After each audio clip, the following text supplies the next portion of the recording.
السلام علیکم ورحمۃ اللہ وبرکاتہ۔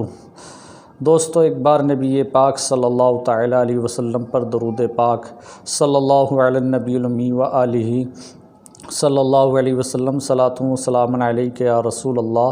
صلی اللہ تعالیٰ علیہ وسلم۔ دوستو، آج جو ویڈیو میں پیش کرنے والا ہوں یہ بہت زیادہ خوبصورت اور شاندار ویڈیو ہوگا اور یہ آپ کے علم میں اضافہ بھی پیدا کرنے والا ہوگا۔ اس کو آپ شروع سے لے کے آخر تک دیکھیں۔ میں آپ کے سامنے ایک آیت قرآن عظیم و فرقان حمید میں سے لے کر کے اس کی تفسیر کرنے والا ہوں، اور تفسیر جو مجھے کرنی ہے وہ جلالین کے مطابق کرنی ہے۔ دیکھیے، اللہ تبارک و تعالی جل مجدہ الکریم ارشاد فرماتا ہے، اعوذ باللہ من الشیطان الرجیم، بسم اللہ الرحمن الرحیم، لعلک باخع نفسک الا یکونوا مؤمنین۔ اے محبوب، کہیں آپ اپنی جان کو ختم نہ کر دیں اس غم میں کہ یہ اہل مکہ ایمان لانے والے نہیں ہیں۔ دیکھیے، بات یہ ہے کہ نبی کریم صلی اللہ تعالیٰ علیہ وسلم نے کفار مکہ کو تبلیغ کی اور اپنے اوپر ایمان لانے کی دعوت دی۔ جب کفار مکہ نے آپ کو جھٹلایا تو آپ بہت زیادہ غمگین ہوئے، تو اللہ تبارک و تعالی جل مجدہ الکریم نے یہ آیت نازل فرمائی اور فرمایا، لعلک باخع نفسک الا یکونوا مؤمنین۔ اے محبوب، کہیں آپ اپنی جان ختم نہ کر دیں اس غم میں کہ یہ کفار مکہ ایمان نہیں لاتے ہیں۔ لعلک باخع نفسک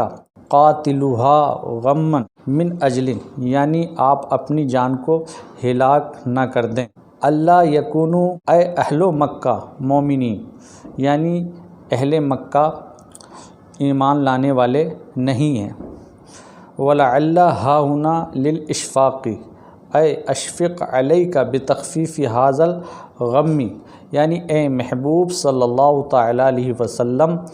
یہ اہل مکہ ایمان لانے والے نہیں ہیں، اس غم میں آپ اپنی جان کو کہیں ختم نہ کرتے ہیں، یعنی اپنے اوپر مہربانی کریں۔ ایک بات یہ ہے، اس سے ایک بات کا یہ پتہ چلتا ہے کہ جو عربی زبان میں لفظ لعل ہوتا ہے، یعنی حروف مشبہ بالفعل میں سے ایک حرف ہے لعل، یہ ترجی کے لیے ہوتا ہے اور یہاں پر امر کے معنی میں استعمال ہوا ہے۔ مطلب یہ ہے کہ جہاں کہیں بھی، اس سے ہمیں ایک بات سیکھنے کو ملتی ہے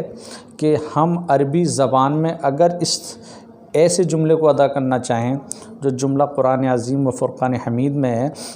لعلک باخع نفسک الا یکونوا مؤمنین، کہ کسی چیز کے نہ لانے پر یا کسی چیز کے نہ ماننے پر یا کسی چیز کو نہ سیکھنے پر کوئی انسان اتنا غم کرے کہ لگے کہ وہ اپنی جان کھو دے، تو وہاں پر اس طرز پر لفظ لعل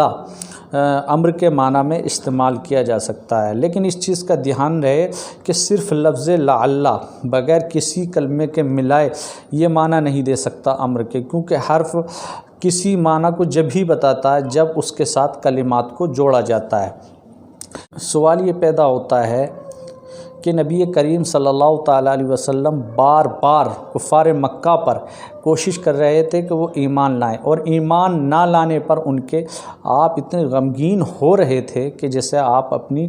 جان کو ختم کر دیں، ہلاک کر دیں، ختم کر دیں، یا اپنی جان کو مصیبت میں ڈال دیں۔ تو سوال یہ پیدا ہوتا ہے، کیا کسی پر ایمان کو مسلط کیا جا سکتا ہے؟ بہت سارے سوالات ایسے ہیں کہ سوالات اگر لکھے جائیں تو کئی صفحات کی مطلب کاپی بن سکتی ہے، لیکن سارے سوالوں کا ایک جواب ہے۔ وہ جواب یہ ہے کہ دیکھیے جناب والا، کہ نبوت ایک ایسا منصب ہے جو کسب سے نہیں بلکہ اللہ کے کرم اور اس کے فضل سے ملتا ہے۔ مطلب یہ ہے کہ نبوت کسبی نہیں بلکہ وہبی ہے، اللہ ہی عطا فرماتا ہے۔ دوسری چیز یہ ہے کہ جب ہم نے یہ سمجھ لیا نبوت کا منصب کیا ہے، تو اب یہ بات سمجھ لینا بھی ضروری معلوم ہوتا ہے کہ جس کو اللہ تبارک و تعالی نبوت عطا فرماتا ہے، منصب نبوت عطا فرماتا ہے، نبوت کا تاج پہناتا ہے، عطا فرماتا ہے، تو اس کو کیا کیا صفات ودیعت فرماتا ہے۔ تو دیکھیے اللہ تبارک و تعالی اپنے نبی صلی اللہ تعالیٰ علیہ وسلم کو ایک صفت یہ عطا فرمائی، وما ارسلناک الا رحمۃ للعالمین، اے محبوب ہم نے عالمین کے لیے رحمت بنا کر کے بھیجا ہے۔ اس کی تفسیر میں علماء کرام نے یہ ارشاد فرمایا ہے کہ آپ ہر عالم کے لیے رحمت ہیں، عالم کے ہر فرد کے لیے رحمت ہیں، چاہے وہ مومن ہو، چاہے وہ کافر ہو، چاہے وہ مرد ہو، چاہے وہ عورت ہو، چاہے وہ بچہ ہو، چاہے وہ بوڑھا ہو، چاہے وہ جن ہو، چاہے وہ انسان ہو، چاہے وہ چرند ہو، چاہے وہ پرند ہو، چاہے وہ جانور ہو، چاہے وہ حیوان ہو، کوئی بھی ہو، عالم کے ہر فرد کے لیے آپ رحمت ہیں۔ اور دوسری چیز یہ ہے کہ اللہ تبارک و تعالی ارشاد فرماتا ہے من یطع الرسول فقد اطاع اللہ، جس نے رسول کی اطاعت کی اس نے اللہ کی اطاعت کی۔ اعلیٰ حضرت فاضل بریلوی رضی اللہ تعالیٰ عنہ ارشاد فرماتے ہیں معتقد منتقد کے حاشیے میں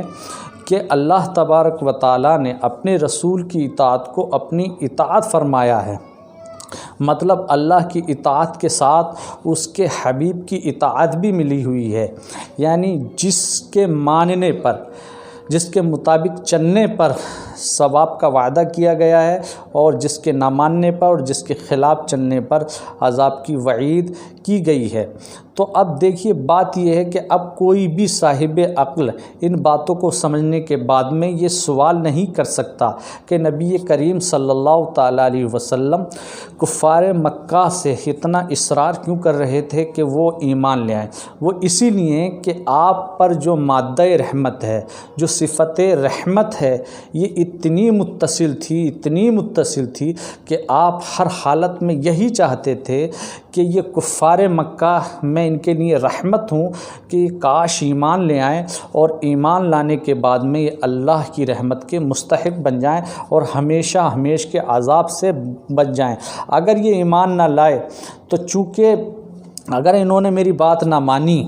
تو چونکہ میری بات اللہ کی بات ہے، اور میری بات نہ ماننے پر جو ہے انہیں ہمیشہ کا عذاب ہو جائے گا، جو بہت تکلیف والا ہوگا اور بہت ہی برا عذاب ہوگا۔ تو کاش یہ جو ہے ان چیزوں سے بچ جائیں اور میری بات کو مان لیں، میرے اوپر ایمان لے آئیں،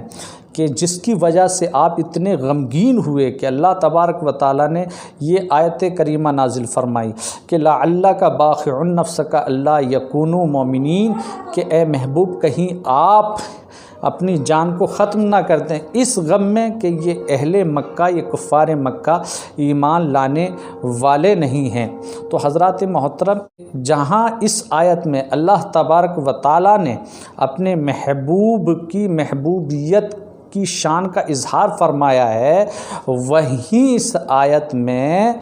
اللہ کے رسول صلی اللہ علیہ وسلم کی کرم نوازی کا بھی اظہار کا ذکر ہے۔ یعنی یہ بات ذکر ہے کہ اللہ کے رسول صلی اللہ تعالیٰ علیہ وسلم اپنی امت سے کتنا پیار فرماتے ہیں۔ وہ ہر وقت یہی چاہتے ہیں کہ ہر انسان صاحب ایمان ہو جائے اور وہ ہمیشہ کے عذاب سے بچ جائے، کیونکہ اللہ پاک نے ارشاد فرمایا ہے کہ اللہ بروز حشر اپنے ان بندوں سے راضی ہو جائے گا جو ایمان لے آئے ہیں دنیا کے اندر۔ یعنی اللہ اپنے بندوں سے ان کے ایمان اور اسلام کی وجہ سے راضی ہو گیا ہے، جس کی وجہ سے ان کی آخرت اور ان کا حشر اچھا ہونے والا ہے، اور ان کو اچھا ٹھکانہ ملنے والا ہے، اور جنت میں ٹھکانہ ملنے والا ہے۔ تو دوستو، نبی کریم صلی اللہ تعالیٰ علیہ وسلم ہماری فکر جب بھی فرما رہے تھے اور آج بھی فرما رہے ہیں، اور آخرت میں بھی اپنی امت کی فکر کرتے ہوں گے اور اپنی امت کی شفاعت کے لیے روتے ہوں گے، اور پھر شفاعت بھی اپنی امت کی کرائیں گے۔ تو دوستو، اگر یہ باتیں آپ کو پسند آئی ہوں تو زیادہ سے زیادہ ان کو شیئر کریں، لائک کریں، کمنٹ کریں۔ السلام علیکم ورحمۃ اللہ وبرکاتہ۔